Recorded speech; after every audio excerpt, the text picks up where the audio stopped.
ET&T ର 21ତମ ବାର୍ଷିକ ଉତ୍ସବ ପାଳନ।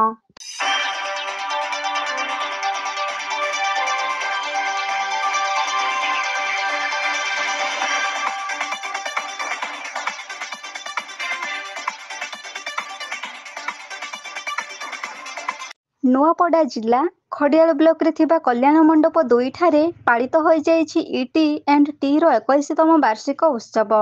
ଏହି ବାର୍ଷିକ ଉତ୍ସବରେ ମୁଖ୍ୟ ଅତିଥି ଭାବେ ତରୁଣ କୁମାର ପ୍ରଧାନ ଯୋଗ ଦେଇଥିବା ବେଳେ ସମ୍ମାନନୀୟ ଅତିଥି ଭାବେ ପ୍ରଶାନ୍ତ ସାହୁ, ଯଶବନ୍ତ ପଣ୍ଡା, ସତୀଶ କୁମାର ପଣ୍ଡା ଯୋଗଦାନ କରିଥିଲେ। ଅଧିକୃତ ତାଲିମ କେନ୍ଦ୍ରର ସମସ୍ତ ସଂଯୋଜକ ପ୍ରଣତି ମ୍ୟାମ୍, ନିବେଦିତା ପଣ୍ଡା ଉପସ୍ଥିତ ରହି କେନ୍ଦ୍ରର ବିଶଦ ଭାବରେ ଆଲୋଚନା କରିଥିଲେ। ବିଭିନ୍ନ ଉନ୍ନତି ଦିଗରେ ଏଠାରେ ବିସ୍ତୃତ ଭାବରେ ଆଲୋଚନା ହୋଇଥିବା ବେଳେ ଅନେକ ଲୋକ ମଧ୍ୟ ଏଠାରେ ଉପସ୍ଥିତ ରହି ବାର୍ଷିକ ଉତ୍ସବର ମହତ୍ତ୍ୱ ଗ୍ରହଣ କରିଥିଲେ।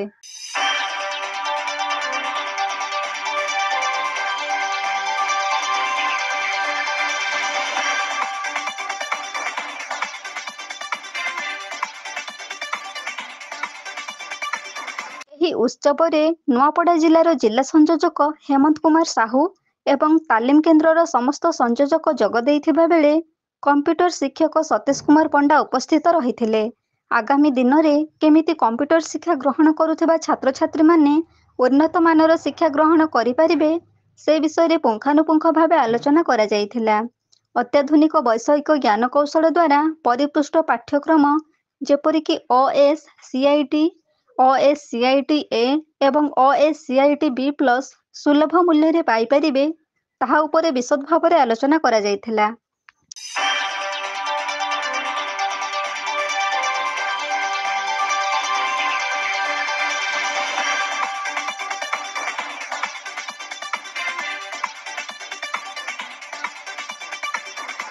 ଖୁବ୍ ଶୃଙ୍ଖଳାର ସହିତ ET&T ର 21ତମ ବାର୍ଷିକ ଉତ୍ସବ ପାଳନ କରାଯାଇଥିବା ବେଳେ ଏହି ଉତ୍ସବ ଆଗକୁ ଅନେକ ଦିଗ୍ଦର୍ଶନ ଦେଇପାରିବ ବୋଲି ଆଶା କରାଯାଉଛି।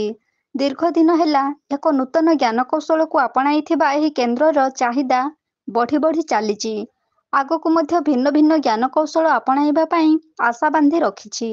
କେନ୍ଦ୍ରରେ ଥିବା ସମସ୍ତ କାର୍ଯ୍ୟକର୍ତ୍ତାମାନଙ୍କ ଉପସ୍ଥିତିରେ ପାଳିତ ହୋଇଯାଇଥିବା ଏହି ବାର୍ଷିକ ଉତ୍ସବ ଖୁବ୍ ଉତ୍ସାହରେ ଶେଷ ହୋଇଯାଇଛି। ପ୍ରତିବର୍ଷ ଭଳି ଏ ବର୍ଷ ମଧ୍ୟ ତାର ବାର୍ଷିକ ଉତ୍ସବକୁ ସୁଚାରୁ ରୂପେ ପାଳନ କରିଛି।